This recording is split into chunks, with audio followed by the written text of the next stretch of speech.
beast! Ah!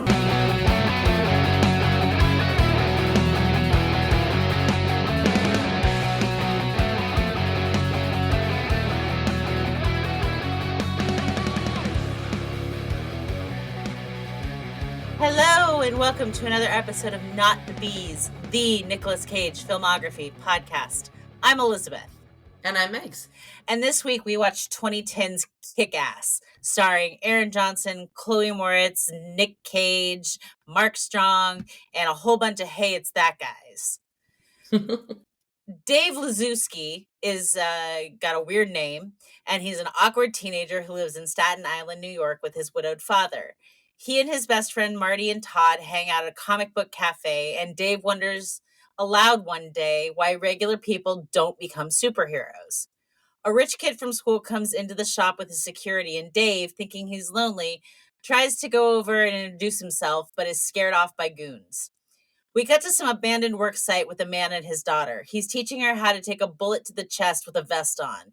He shoots her 3 times, and then they go bowling and get ice cream and talk about the butterfly knife she wants for her birthday.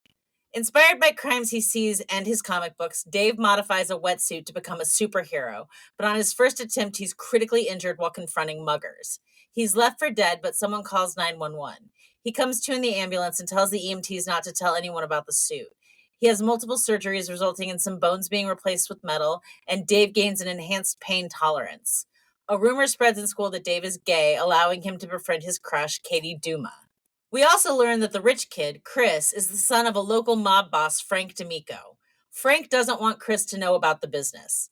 There's an issue with drugs going missing, and their dealer claiming it was a guy dressed like Batman. Our father and daughter, Damon and Mindy McCready, are in their apartment. There's lots of guns in the walls. Dave draws comics and Mindy loves her birthday knives. The mobsters use an industrial lumber microwave to kill the drug dealer that quote-unquote lost the drugs before they get any information from him. It's gross. Undeterred, Dave goes back out again and gains notoriety after rescuing a man from a gang attack. Calling himself Kick-Ass, he starts a MySpace account and is contacted by Katie, who is being harassed by a drug dealer. Kick-Ass is outnumbered by the dealer and his henchmen, but is saved by 2 costumed vigilantes, Big Daddy and his daughter Hit Girl, who have been following him and know who he is since the video of him saving the man goes viral. The 2 follow Kick-Ass home and tell him all of his mistakes. When he asks how he can find them again, Big Daddy tells him to post that he's going on vacation on his MySpace page, and they'll find him. Meanwhile, D'Amico begins to think Kick-Ass is responsible for the deaths of all of his men. Big Daddy is really Damon McCready, who, in addition to drawing comics and shooting his daughter, is a former police officer who was framed by D'Amico and imprisoned. His wife committed suicide, leaving behind Mindy. Upon his release, Damon trained himself and Mindy to get revenge on D'Amico by sabotaging his drug operations and stealing his money. Damon's former partner and Mindy's former guardian, Marcus, shows up at their apartment and reads the comic telling the whole story before Damon walks in and points a gun. Marcus chides Damon on how he's raising Mindy. He says there's a crooked cop on the mob's payroll and to be careful. When D'Amico targets Kick-Ass, he inadvertently kills someone dressed in the same costume. His son, Chris, convinces him to lure Kick-Ass into a trap by posing as a vigilante called Red Mist, who then messages Kick-Ass to meet up. The plan is to lure him to D'Amico's warehouse and capture him. The plan goes awry when Red Mist finds his father's warehouse in flames and his own men killed. A hidden nanny cam reveals Big Daddy caused the carnage. Marcus calls Damon and tells him to be careful. Dave sneaks into Katie's window dressed in his costume and she freaks out. After confessing that he's not gay and apologizing, Katie stops him from leaving and they spend the night together and begin dating. Dave is coaxed into another meeting with Red Mist, who tricks Kick-Ass into revealing Big Daddy and Hit Girl's location. Hit Girl is seemingly shot dead while Kick-Ass and Big Daddy are captured by D'Amico's men and torturously beaten on a live internet broadcast. Hit Girl, who of course wore a bulletproof vest, raids the hideout and kills all of D'Amico's men while Big Daddy shouts commands, but it's too late to save Big Daddy, who was set on fire and dies from his burns. Kick-Ass and Hit Girl resolve to take down D'Amico for good. They violently infiltrate D'Amico's penthouse, Hit Girl taking out all of his goons old boy style, while culminating in Hit Girl dueling D'Amico and Kick-Ass fighting Red Mist. D'Amico overpowers Hit Girl and prepares to execute her, but Kick-Ass manages to subdue Red Mist and kill D'Amico with a bazooka one of the goons stole from Damon's house. Following their victory, Dave and Mindy unmask themselves and properly greet each other. Dave and Mindy retire from crime fighting. Dave pursues a relationship with Katie, and Mindy, under the guardianship of Marcus, is enrolled at Dave's school. Meanwhile, Red Mist dons a new suit and plans revenge against Kick-Ass. The end. Megan, Yes. what did you think of this movie? I love this movie. I've seen it several times before. I love the sort of departure, of why don't regular people do this? I love that shit. I love that shit. I also love this movie. I think it is so much fun. It is candy colored and it is bright. And it's fucking punk rock. I was just thinking while I was watching it how nice it is to see Nick Cage in a big budget Hollywood movie again. Yeah. Because we have seen so many indie films lately. He does a lot of indie films. He does a lot of indie films. But the cinematography is crisper. The colors are brighter. The sets are bigger. His prosthetics are finer quality. His mustache is chef's kiss. So good. This movie is so much fun. It's just so much fun. I love Chloe Moritz calling them cunts as she goes up against Razul's men. Yes. I love the soundtrack. I love Evan Peters. Let's talk about Todd. He is Todd. He's awesome. Yeah. Nick Cage is playing a father in this. We've seen him play a father in a few other movies. He's such a proud papa as he's teaching her to take a bullet. It's just fantastic. Yeah, this is I love all of it, right? Because it's just so gentle. He's so gentle with her before he literally shoots her in the chest. And he's calling her baby doll. Yeah. It'll be okay, baby doll. And you're just learning, now you won't be scared when some punk pulls a 9mm on you. Right. And then later when she gets shot out the window and then shows up at the warehouse to save them. Yeah. And Big Daddy is dying.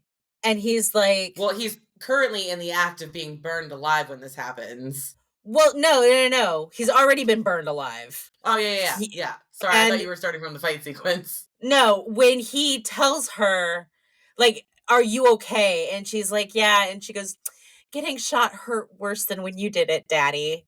Yeah. And he's like, oh, child, that's because I was using a low-velocity bullet. And it's so charming, his relationship with her. It really is. And, considering the fact that, when he went to prison after he got set up, his wife committed suicide while she was pregnant. She was right at the end of her gestation period. They had to deliver Mindy by emergency. And she went to live for the first, I think, 5 or 6 years of her life with his ex-partner, Marcus. And so, up until he gets out of prison, we don't even know whether or not they have a relationship. But afterwards, at least, from the time that she's 5 or 6 until the time this movie happens when she's 11 or 12 years old, they create this incredible bond. He basically lets her do whatever the fuck she wants to do, but she's so polite and well-mannered, and she's so sweet to him. Except when she's Hit Girl. When she's Hit Girl, she curses up a storm. She kicks their asses. She's got this double-edged blade when she's in Razul's house. This that comes apart. Stick. It's a long stick with a Darth Maul had a fucking knife instead of lightsabers. Yeah. And it comes apart just like Darth Maul's did, and then it's fantastic. But it's also it comes apart with a Garrett wire in the middle of it. She's fucking lethal, basically, guys. Yeah. The fight choreography is fantastic. So good.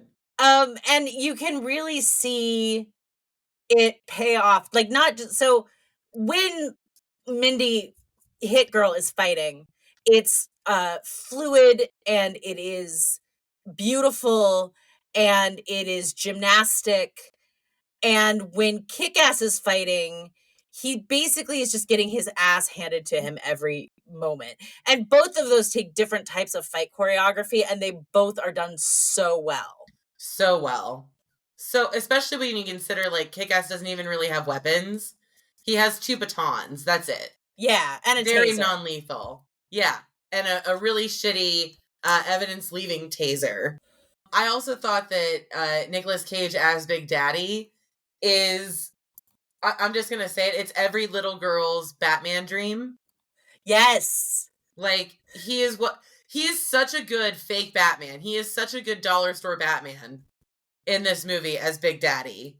And it's like, if he ever had the shot to play Batman when he was a little bit younger, to be able to do, like, all the stunts and shit like he did in this movie, he would have been a really good fucking Batman. Yeah, he would have been. He would have been a great Superman. He would have been a good, a good in general fucking superhero.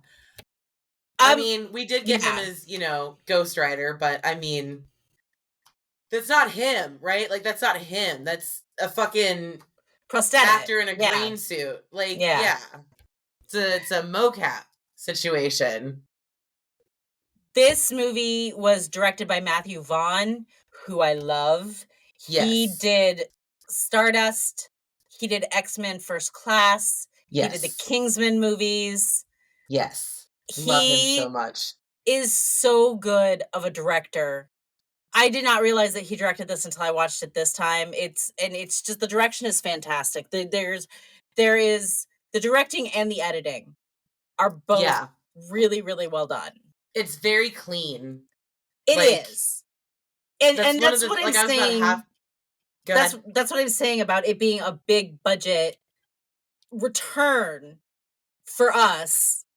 Not that Nick Cage has left doing big budget movies, but it's been a while since we saw one, is what I'm saying. Right. It felt so kinetic, and it felt so much more alive than some of his other recent films that we've watched. Yeah, absolutely. This movie is just a blast. Like, the timing of everything, even the smallest things, is just so good. Like, the scene in the comic book shop while Big Daddy and Kick-Ass are captured, but the live feed is still going while Hit Girl is basically knocking everybody the fuck out. Once it's over and she shoots the camera, Evan Peters is there, like, his timing when he's just like, oh my god, like, Jesus Christ, I think I'm in love with her, dude. And Marty's like, she's like 11. He's like, dude, I think I'm gonna have to wait for her. Like, holy shit. Like, everything playing on his face is like he just had, like, an absolute epiphany. And then Marty's like, starts making out with the girl next. Like, it's so cleanly cut. All of the timing is so well done. This movie is funny. It's endearing. It's thought-provoking. It's really, really catchy and very, very easy to follow. And it's very, very action-packed. There's a lot of blood. Mark Strong is an amazing mob boss. I love it anytime I see him. He's such a hey, it's that guy. He really is, but I feel like he's also like a bigger hey, it's that guy. I don't know. I feel like people know who Mark Strong is, but he is always, always a pleasure anytime that we see him. Yeah. What would we rate this movie, Megan? Oh, I think it's an A. I think it's an A++. I agree with you. I'm always the ones that want to give it an A++. This movie's just fantastic. It just hits all of the right notes, and it all comes together really, really well. And we both loved it, so there's that. What would we give the caginess of this? I think for me, given that he is not really a main character, he's very much a side character. Like, it's really about him. He's a supporting character. It's really more about Dave and Mindy more than anything. I would say, though, that I would still give his performance an A.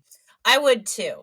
Yeah. And I did make a note here when he's lit on fire. Yeah. And he is shouting out commands to Mindy. He screams like Longlegs. Yeah. He does. And I was like, oh, I know where that came from. Yeah.